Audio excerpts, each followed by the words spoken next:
Hello, friends. This is Dave Hurwitz, executive editor at ClassicsToday.com, here with the greatest recordings ever. And as promised, I said we would dip into some individual recordings of Mozart piano concerti, and here is definitely one of them. Concertos 20 and 23 with Ivan Moravec and Neville Marriner in the Academy of St. Martin in the Fields.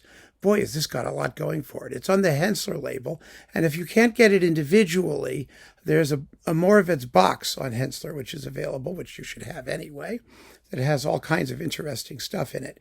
Now, there were 2 discs in this mini-series. It was a very mini-series.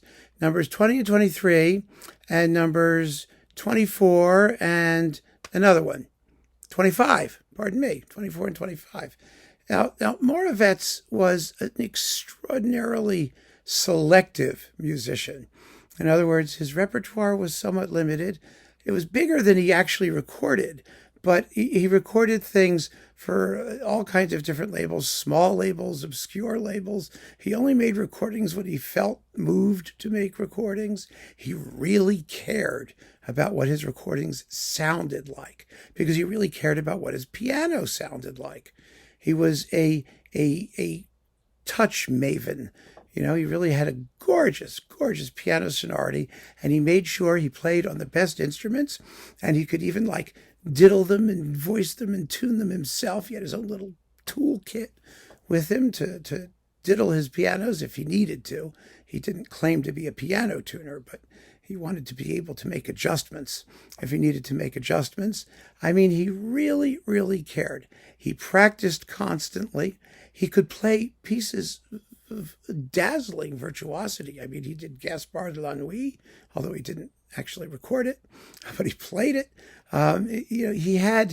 He had enormous gifts as an interpretive artist. His pedigree was unbelievable. You know, he studied with Walter Gieseking and Michelangelo, and he was really, really a remarkable guy, but an incredibly modest, self-critical artist. And so there isn't much. And he did record the same things multiple times. He did do Mozart 23 for Superfon. I believe he did a Mozart 25 for Superfon. I have his box over there. I can check. But, there's a nice Superfon box of his stuff. But he was certainly one of the greatest pianists of the 20th century, one of the most sensitive artistic souls of the 20th century. And somehow, Hänssler got him to do a couple recordings with Marriner and the Academy. Now, Marriner and the Academy are fabulous in Mozart. They're stylish, they're elegant, they know the music. They recorded all the Mozart piano concertos with Alfred Brendel. I mean, you're not going to do better than that. And so what have we got here? Okay, number 20 in D minor, Mozart's demonic side. Moravec, the interesting thing about him is that although he was very, very touch sensitive, he could also be extremely exciting. He wasn't sensitive to the point of, smoothing everything over. He just wanted a beautiful tone. And within that, there's plenty of opportunity for drama in the first movement of this concerto. The central movement, the Romance. Oh my God, will it ever be more beautifully played? Probably not. I mean, it's really exceptional. In number 23, which is extremely popular, it's a piece of a much happier mien.